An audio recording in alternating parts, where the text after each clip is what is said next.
Elena Rothschild sat in the sterile waiting room of Patterson and Associates, her hands folded carefully in her lap as fluorescent lights cast harsh shadows across her pale face. The black dress she wore still carried the faint scent of funeral flowers from 3 days ago, when she had buried the only person who ever truly understood her strength.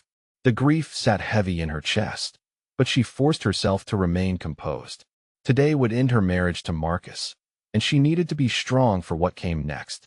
The glass door burst open with unnecessary force as Marcus Whitmore strode in 20 minutes late, his expensive Italian leather shoes clicking against the polished floor. His perfectly tailored navy suit cost more than most people made in a month, and he wore it like armor designed to intimidate.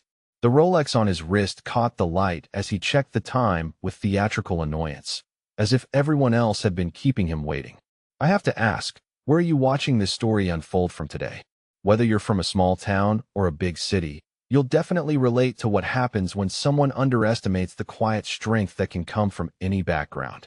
Drop a comment and let me know your state or country, because this tale of hidden power is about to get very interesting.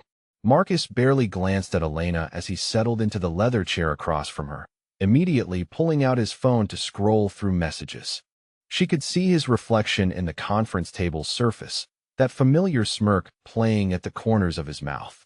It was the same expression he wore whenever he felt particularly pleased with himself, the same look that had appeared more and more frequently during their 3-year marriage as his true nature revealed itself. Attorney Patricia Patterson entered the room with a thick file folder, her gray hair pulled back severely and her expression professionally neutral. She had handled dozens of these proceedings, but something about the tension in this particular room made her move with extra caution. Elena remained silent while Marcus immediately launched into casual conversation about his golf game, as if discussing the dissolution of a marriage was merely another business transaction. The asset division paperwork spread across the mahogany table like a roadmap of Marcus's greed.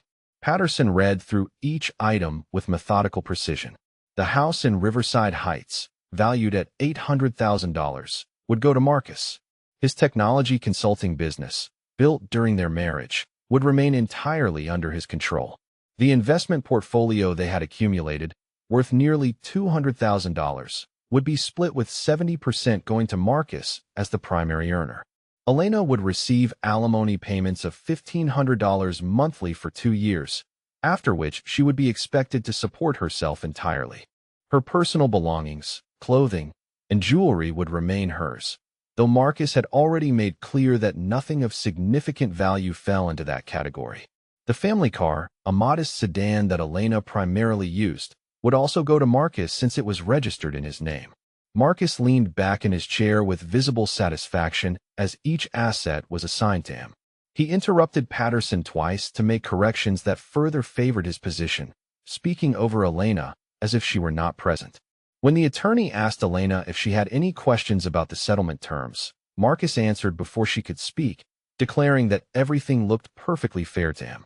The signing process began with Marcus flourishing his pen like a conductor preparing for a symphony.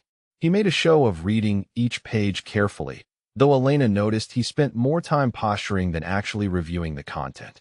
With each signature, he made small comments about finally being free from dead weight and how he looked forward to finding someone who could actually contribute to a relationship.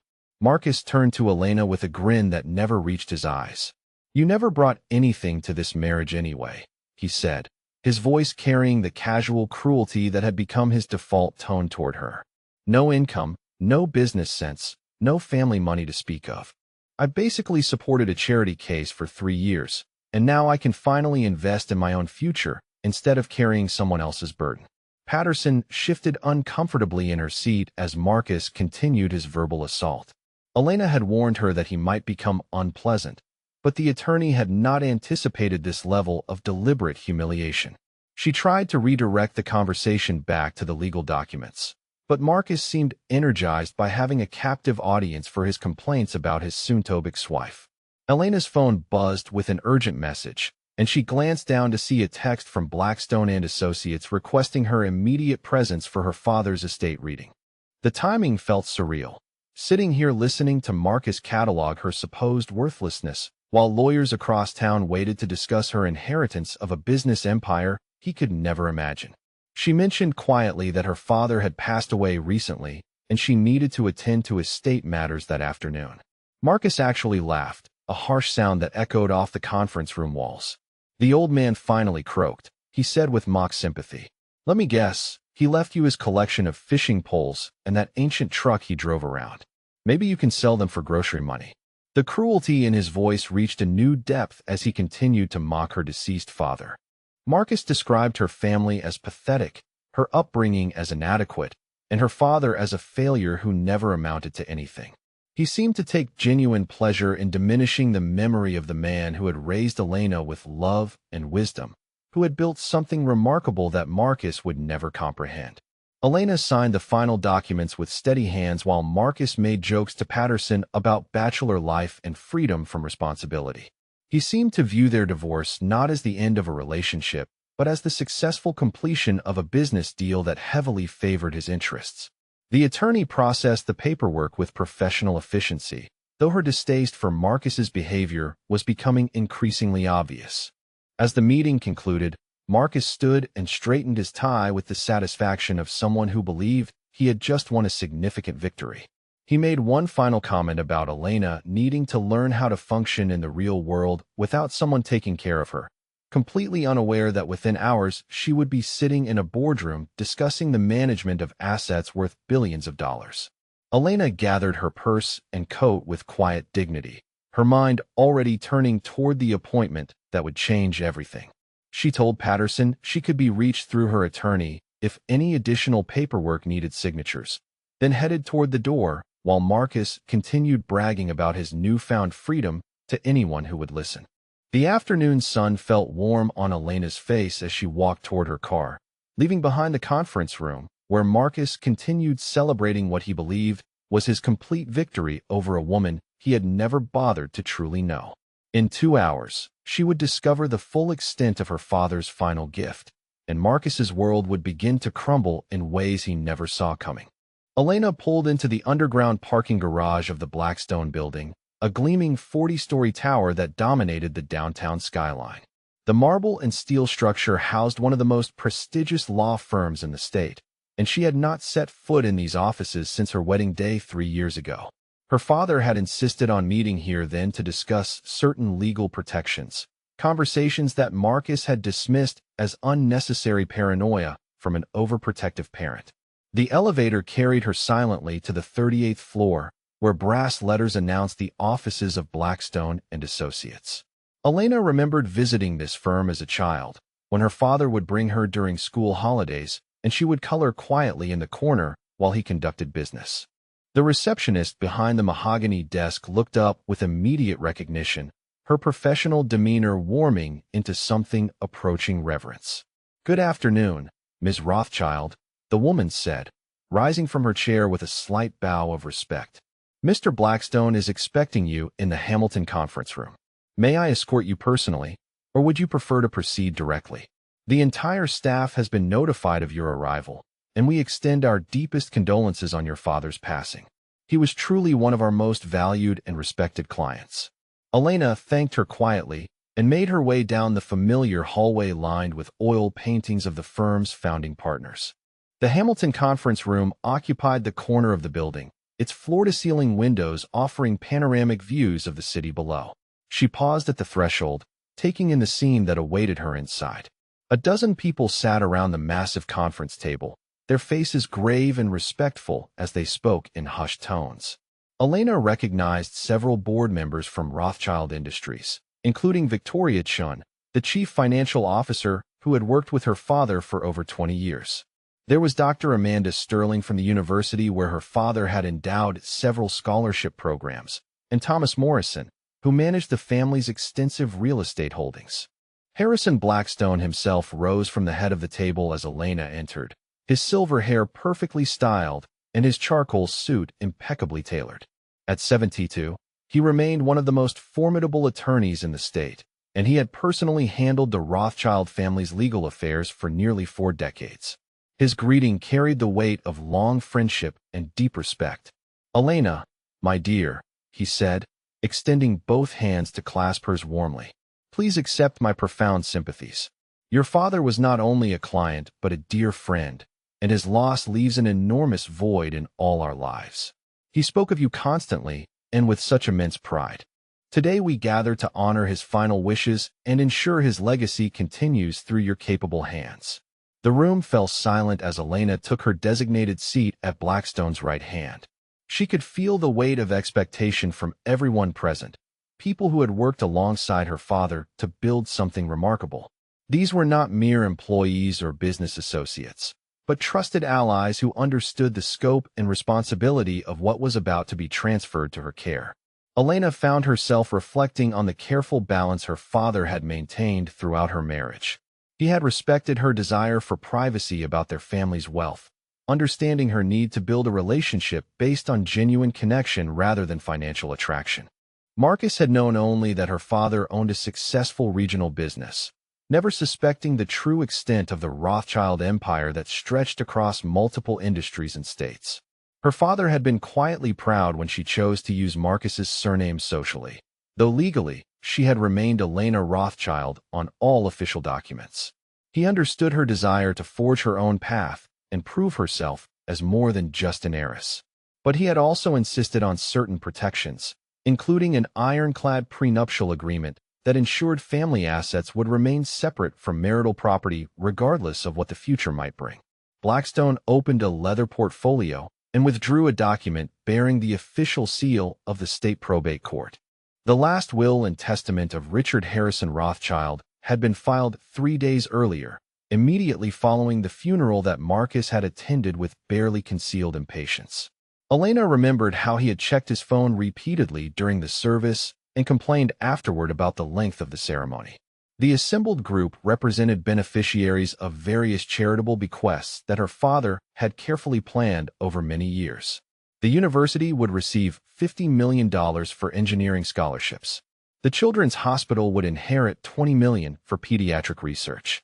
Environmental conservation groups, arts organizations, and literacy programs would all benefit from her father's generosity, ensuring his values would continue long after his death.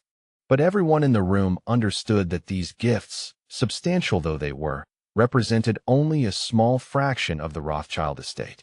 The primary inheritance, the vast business empire that her father had spent 5 decades building and expanding, would pass to Elena as his only heir and the person he had quietly groomed for leadership throughout her life. Blackstone's voice carried the formal weight of legal ceremony as he began reading the document that would transform Elena's life forever. The other beneficiaries listened respectfully, knowing they were witnessing the transfer of one of the largest privately held business empires in the region.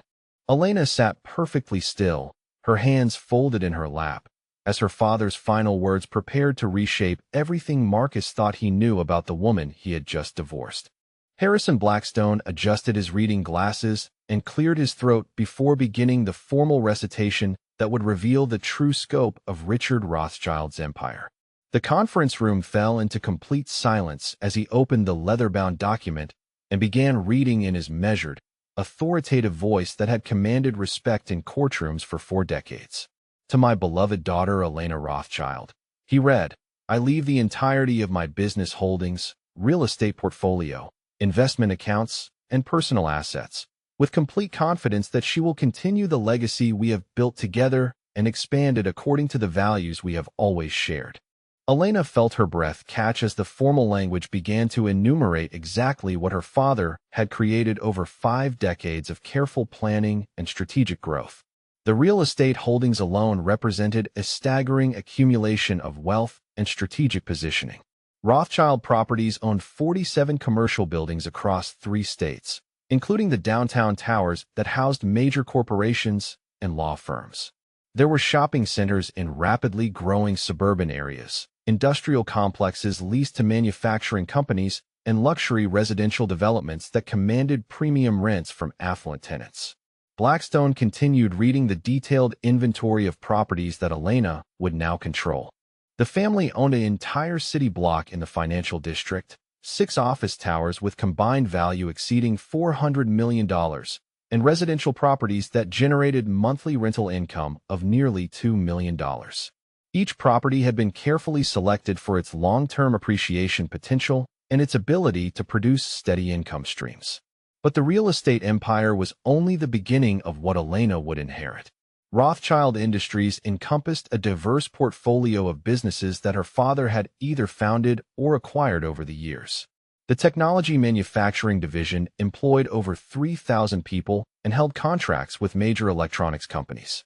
The renewable energy subsidiary owned wind farms and solar installations that supplied power to thousands of homes while generating substantial profits.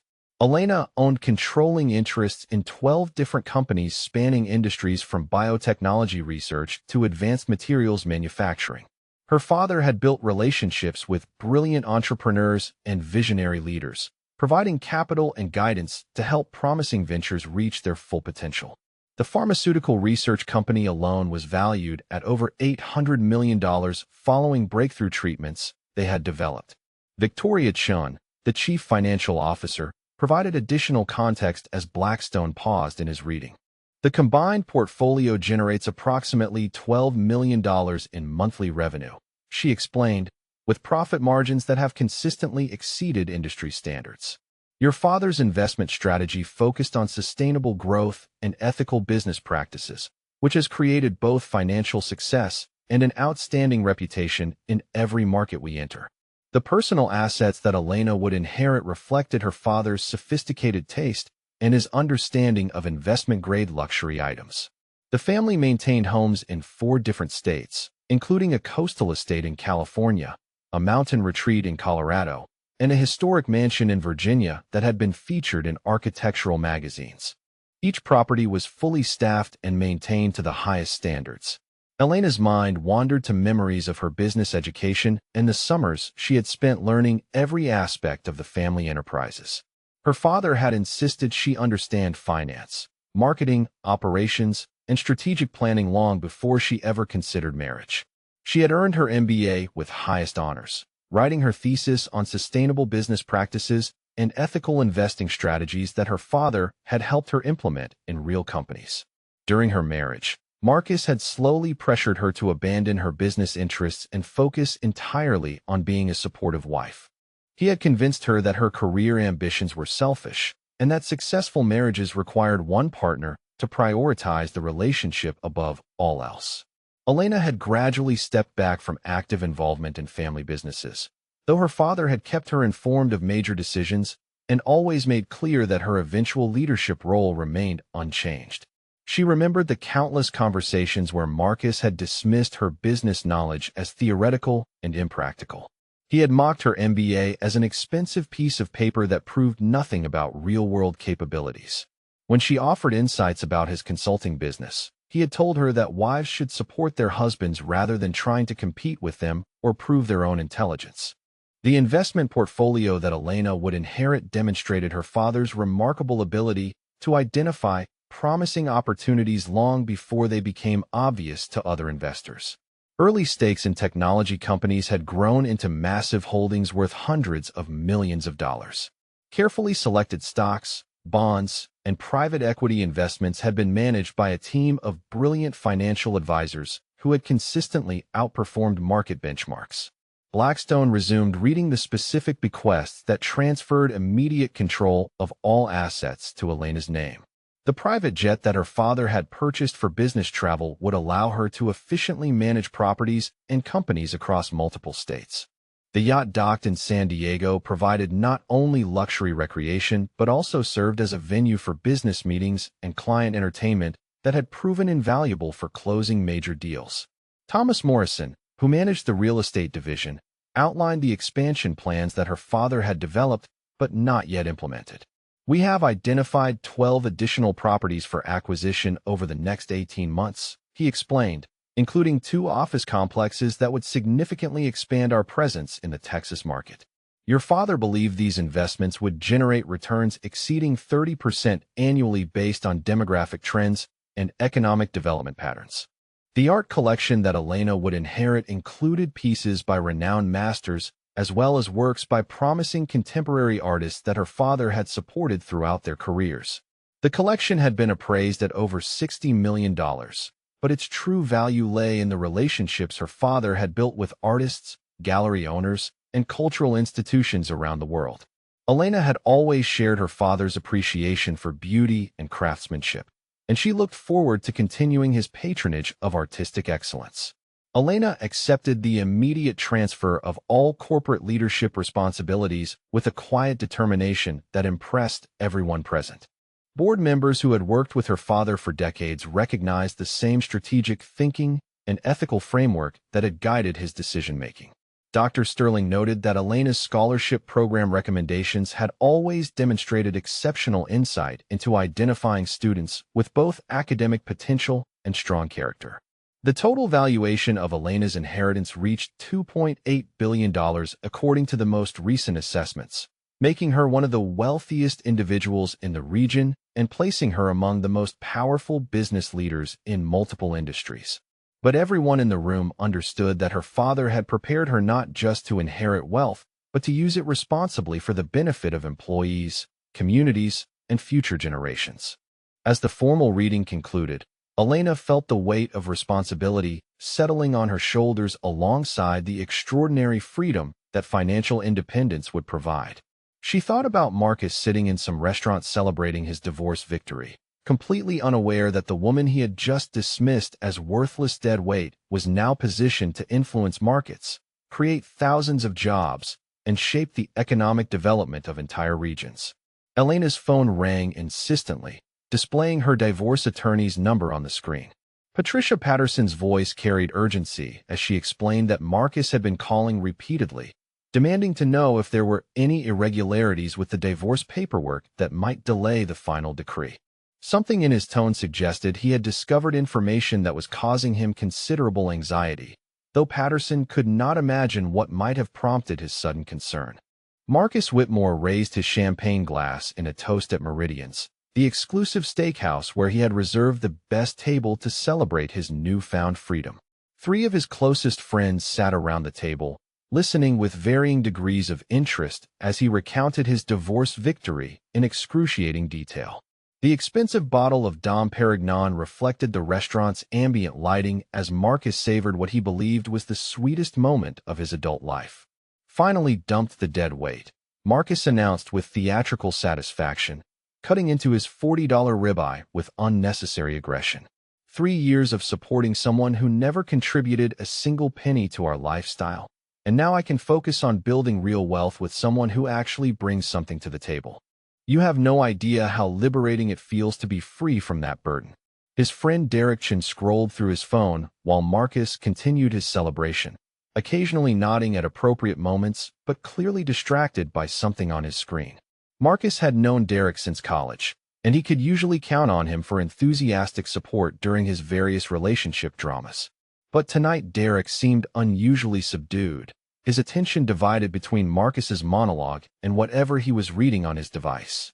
The other 2 friends, Jonathan Mills and Robert Hayes, exchanged glances as Marcus launched into a detailed critique of Elena's supposed inadequacies. They had met her several times during the marriage and found her to be intelligent, gracious, and surprisingly knowledgeable about business topics that Marcus usually dominated. But Marcus had gradually isolated Elena from his social circle, making it clear that he preferred his wife to remain quietly in the background during gatherings. Derek suddenly looked up from his phone with an expression of complete bewilderment. "Marcus," he said slowly, "what was Elena's maiden name again?" The question seemed to come from nowhere, interrupting Marcus mid-sentence as he described his plans for redecorating the house, without Elena's supposedly inferior taste influencing his decisions. "Rothschild," Marcus replied dismissively, returning to his steak with renewed enthusiasm. Some boring family name that she never talked about. Why would that matter? Her family was completely unremarkable, which is probably why she never mentioned them except when her father died last week. Good riddance to that whole pathetic bloodline, if you ask me. Derek's face had gone completely pale as he stared at his phone screen, then back at Marcus, then down at his phone again. He seemed to be processing information that fundamentally challenged everything he thought he understood about reality. The silence stretched uncomfortably until Derek finally turned his phone around to show Marcus the trending news article that had captured his attention. Rothschild heiress inherits multi-billion-dollar business empire. Derek read aloud, his voice barely above a whisper. Elena Rothschild, 31, has inherited controlling interest in Rothschild Industries following the death of her father, Richard Rothschild, one of the region's most successful entrepreneurs. The estate includes real estate holdings, technology companies, and investment portfolios valued at approximately $2.8 billion. Marcus stared at the screen for several long seconds, his fork suspended halfway to his mouth as his brain struggled to process the information. The photograph accompanying the article showed Elena in a professional setting, wearing a tailored business suit and speaking confidently to a group of executives. She looked poised, authoritative, and completely comfortable in a boardroom environment that Marcus had never imagined her occupying. "This has to be some kind of mistake," Marcus said, his voice cracking slightly as he grabbed Derek's phone to examine the article more closely. "There's no way Elena is connected to this. Her family had no money. Her father drove an old truck and lived in a modest house. There must be another Elena Rothschild, maybe a cousin or something." But as Marcus scrolled through the article, he found details that made denial increasingly impossible. The biographical information matched perfectly, including Elena's age, her MBA from the university she had attended, and references to her recent marriage and subsequent divorce. A sidebar article mentioned her father's funeral 3 days earlier, with attendance by prominent business leaders and politicians who had worked with Rothschild Industries over the decades. Jonathan leaned over to read the article himself, then pulled out his own phone to search for additional information. Within minutes, he had found the Rothschild Industries website, complete with corporate history, property listings, and financial reports that documented decades of steady growth and strategic acquisitions.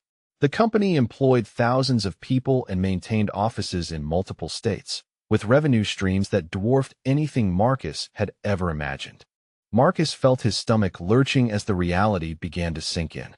He discovered that Elena's father had owned the very building where Marcus's consulting business rented office space, paying monthly rent to a property management company that was ultimately controlled by Rothschild Industries.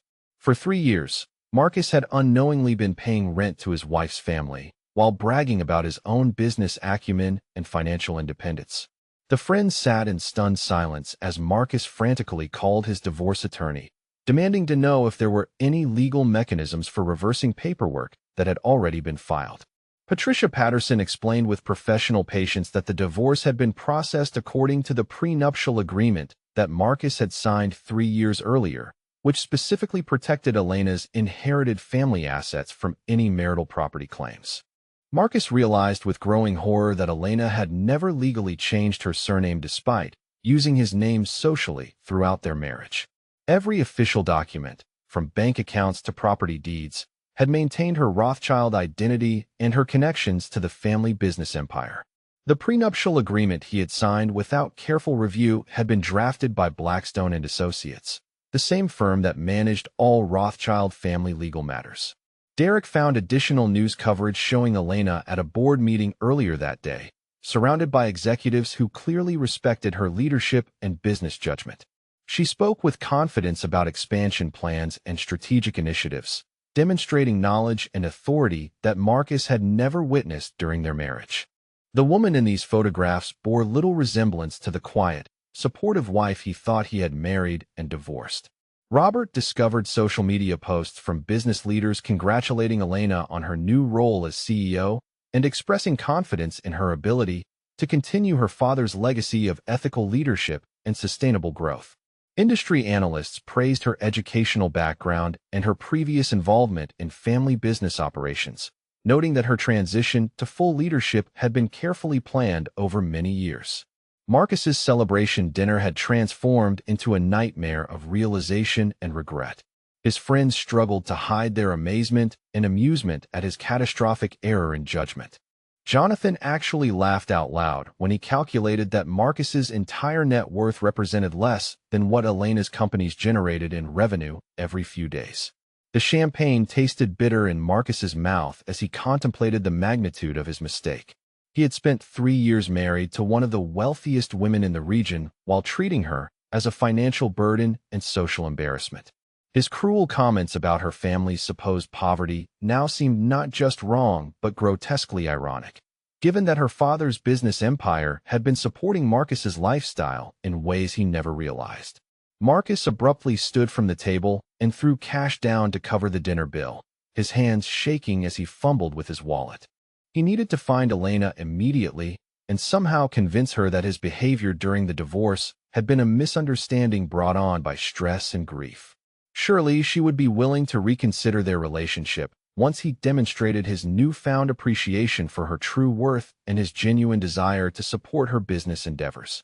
Derek called after him as he rushed toward the exit, but Marcus was already planning his approach to Elena's office building downtown. He would explain that he had always suspected she came from a successful family, that he had simply been too modest to pry into her background, and that he was prepared to be a supportive partner worthy of her elevated status in the business community. Marcus arrived at the Rothschild Industries Tower with his heart pounding and his shirt damp with nervous perspiration despite the evening chill. The 40-story building rose into the darkness above him, its windows glowing with the warm light of executives working late into the night. He had driven downtown in a state of barely controlled panic, rehearsing apologies and explanations that sounded increasingly hollow even to his own ears. The lobby security desk was staffed by 2 professional guards who looked up with polite but firm attention as Marcus approached. The marble floors reflected the overhead lighting, creating an atmosphere of corporate power that made Marcus feel suddenly small and out of place. He straightened his tie and attempted to project the confidence that had served him well in business negotiations, though his voice cracked slightly as he spoke. "I need to see Elena Rothschild immediately," Marcus announced, trying to inject authority into his tone. "There's been a misunderstanding about our divorce proceedings, and I need to speak with her personally to resolve some urgent legal matters. Tell her that Marcus Whitmore is here, and that it's extremely important we discuss our situation before any more paperwork is filed." The lead security guard consulted his computer screen and then looked back at Marcus with an expression of professional neutrality that somehow managed to convey complete dismissal. "Sir," he said politely, "Ms. Rothschild left specific instructions regarding any attempted contact from you. She will not be available for meetings, and building security has been directed to escort you from the premises if you attempt unauthorized access to any floors." Marcus felt heat rising in his cheeks as he realized that Elena had anticipated his arrival and taken steps to prevent their meeting. He pulled out his phone to show the guards his recent call log, demonstrating that he had tried repeatedly to reach Elena through normal channels. The security personnel remained unmoved by his explanations, clearly following protocols that had been established by someone who understood his character better than he understood hers. "Look," Marcus said, his voice becoming more desperate as he leaned across the security desk, "I think there's been some kind of miscommunication here. Elena is still technically my wife until the divorce is finalized, which means I have legal rights to speak with her about our shared assets and mutual concerns. You can't just deny me access based on some temporary misunderstanding between us." The guard checked his screen again and then reached for his phone to make an internal call. After a brief conversation conducted in tones too quiet for Marcus to overhear, he hung up and addressed Marcus with renewed firmness. "Ms. Rothschild has agreed to meet with you for exactly 10 minutes in Conference Room C on the 15th floor, he announced. "You will be escorted by security personnel who will remain present throughout the meeting, and you will leave immediately afterward with no further contact attempts." The elevator ride to the 15th floor felt interminable as Marcus stood between 2 security guards who maintained professional silence while monitoring his every movement. He tried to organize his thoughts and prepare his approach, but his mind kept returning to the photographs of Elena in the news articles, showing a woman who seemed completely transformed from the quiet wife he thought he had known and controlled. Conference Room C was a smaller meeting space with windows overlooking the city's financial district, where other tall buildings housed the banks, law firms, and investment companies that formed the backbone of the regional economy. Marcus realized that Elena now commanded influence over many of these institutions through her business relationships and financial holdings, a level of power that made his own consulting business seem insignificant by comparison. Elena entered the room wearing a charcoal gray business suit that fit her perfectly and projected an image of unquestionable authority. Her hair was styled in a professional manner that Marcus had never seen before, and she carried herself with a confidence that seemed to radiate from within. She looked directly at him without any trace of the deference or uncertainty that had characterized their interactions during the final months of their marriage. "Marcus," Elena said simply, taking a seat across the conference table while the security guards positioned themselves near the door.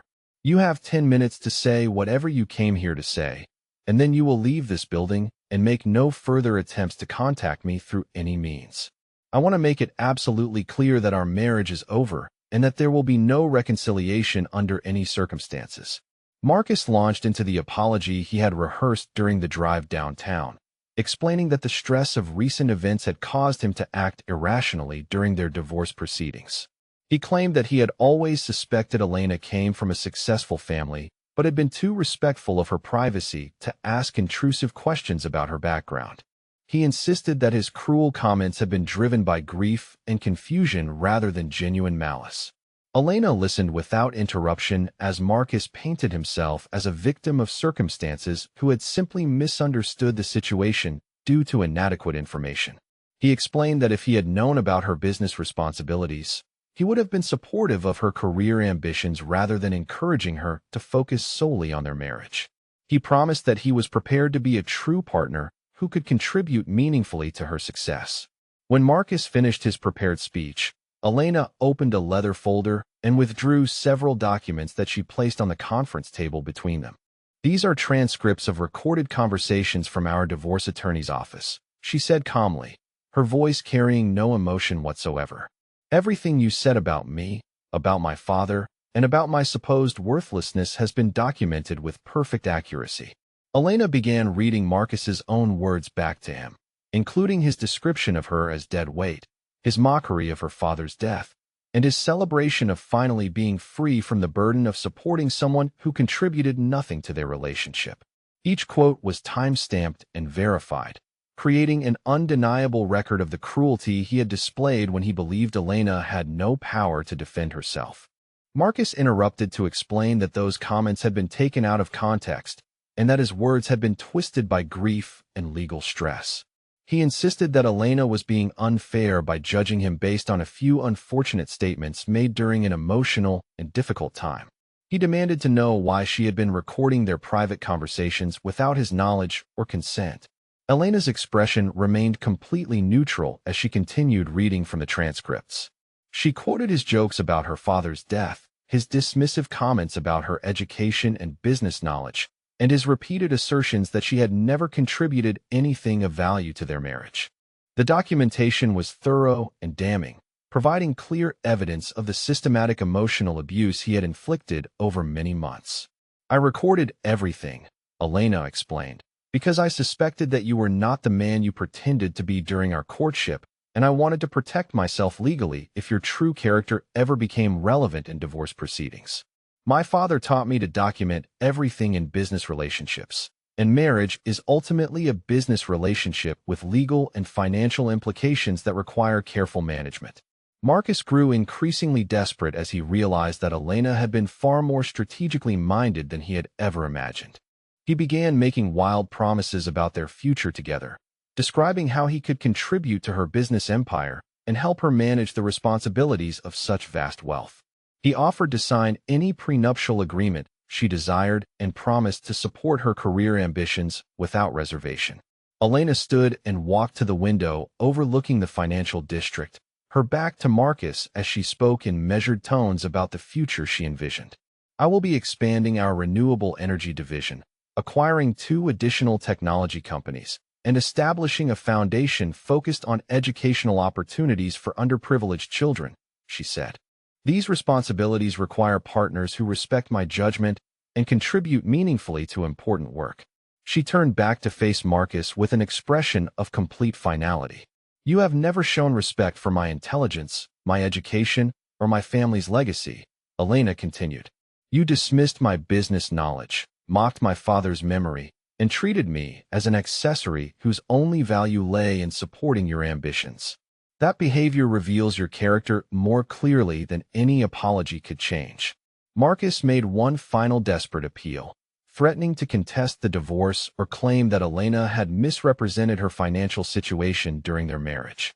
He suggested that his lawyer might find grounds for challenging the prenuptial agreement or demanding a larger share of assets based on his contributions to their household expenses and emotional support.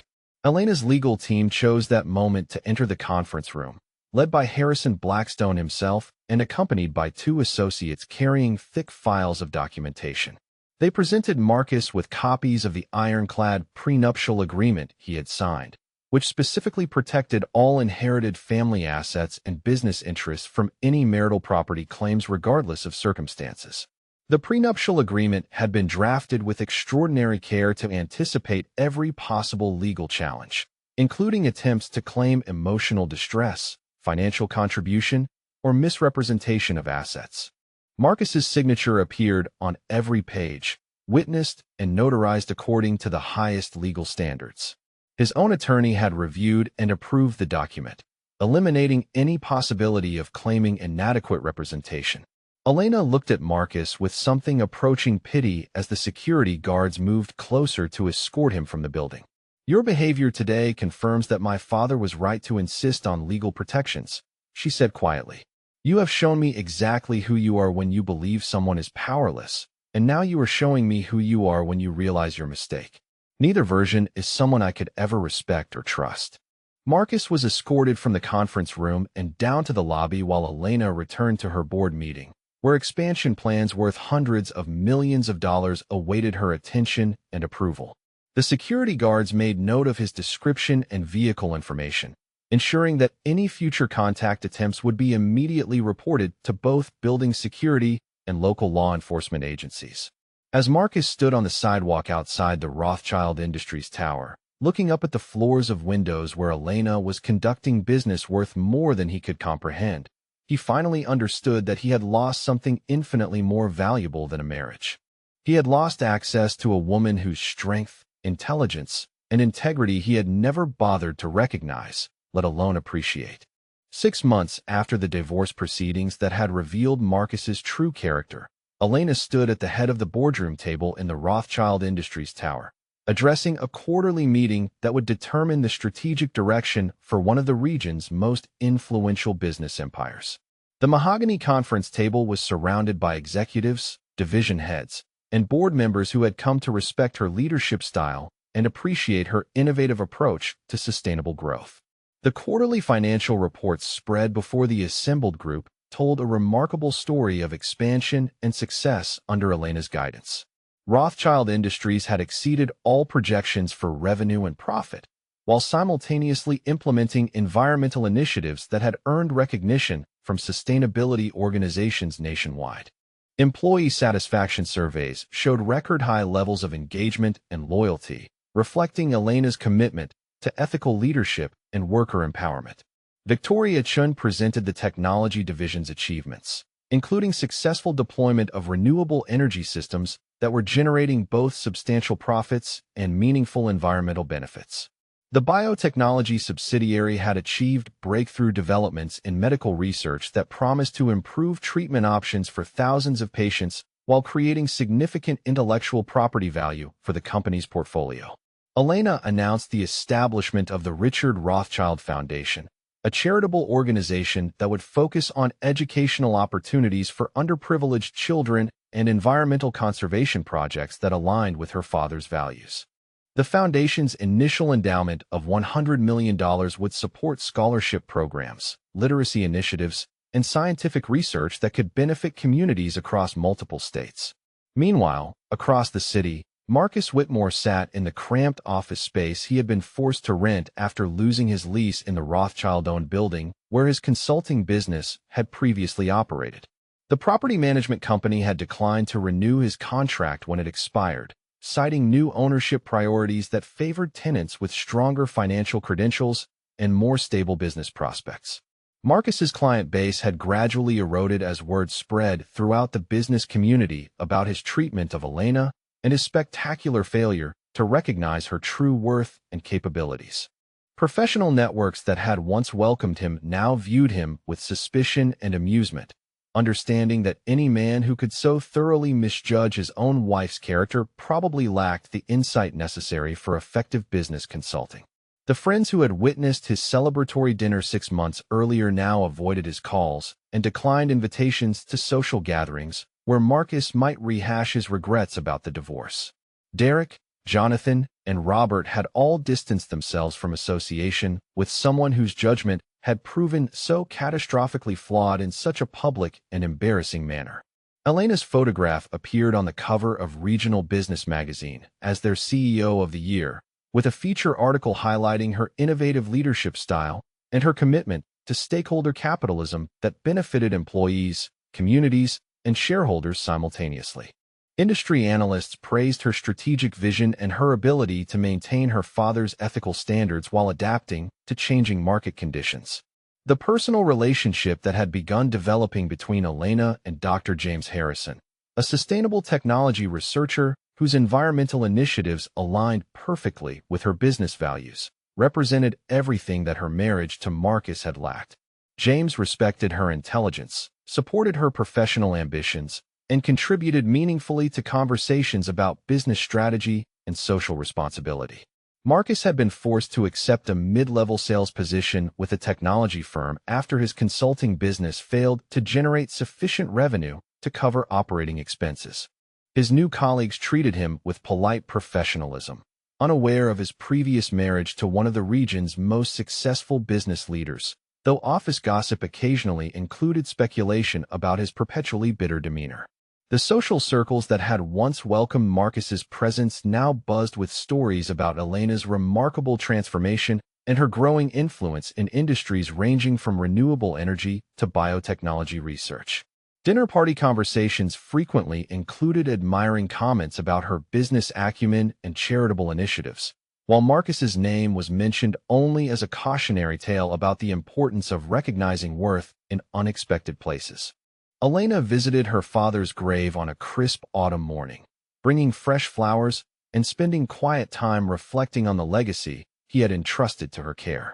She spoke to his memory about the expansion plans she was implementing, the charitable foundation that would honor his values, and the personal happiness she had found with someone who appreciated her strength rather than trying to diminish it. The environmental initiatives that Elena had championed were generating positive attention from government agencies and nonprofit organizations that recognized Rothschild Industries as a leader in corporate responsibility. Her testimony before legislative committees had influenced policy decisions that would benefit both business development and environmental protection throughout the region. Marcus spent his evenings alone in a modest apartment, scrolling through news articles about Elena's continued success and wondering how he could have been so blind to the remarkable woman he had married and then systematically undermined. His attempts to contact her through mutual acquaintances had been firmly rebuffed, with friends making clear that Elena had moved on completely and had no interest in any form of communication with him. The final scene of this transformation played out in Elena's corner office, where she signed acquisition papers for a biotechnology company whose research would complement her existing portfolio while creating hundreds of new jobs in the community. The deal represented her largest independent business decision since inheriting her father's empire, and its success would establish her reputation as a visionary leader worthy of the trust he had placed in her. Through the floor-to-ceiling windows of her office, Elena could see the city skyline where her business decisions would influence economic development for years to come. She had transformed from a dismissed and belittled wife into a powerful advocate for ethical business practices, environmental sustainability, and social responsibility that honored both her father's memory and her own vision for positive change. The story of Marcus Whitmore served as a reminder throughout the business community that character matters more than charm, that respect builds stronger relationships than dominance, and that underestimating someone based on appearances or assumptions can lead to consequences that extend far beyond personal regret. Elena's success demonstrated that true strength often reveals itself quietly, but when given proper support and recognition, it can accomplish extraordinary things that benefit entire communities. In the end, Elena had inherited far more than money and property from her father. She had inherited the wisdom to recognize genuine partnership, the confidence to demand respect, and the vision to use power responsibly for the benefit of others. Marcus had lost far more than a wife when he signed those divorce papers.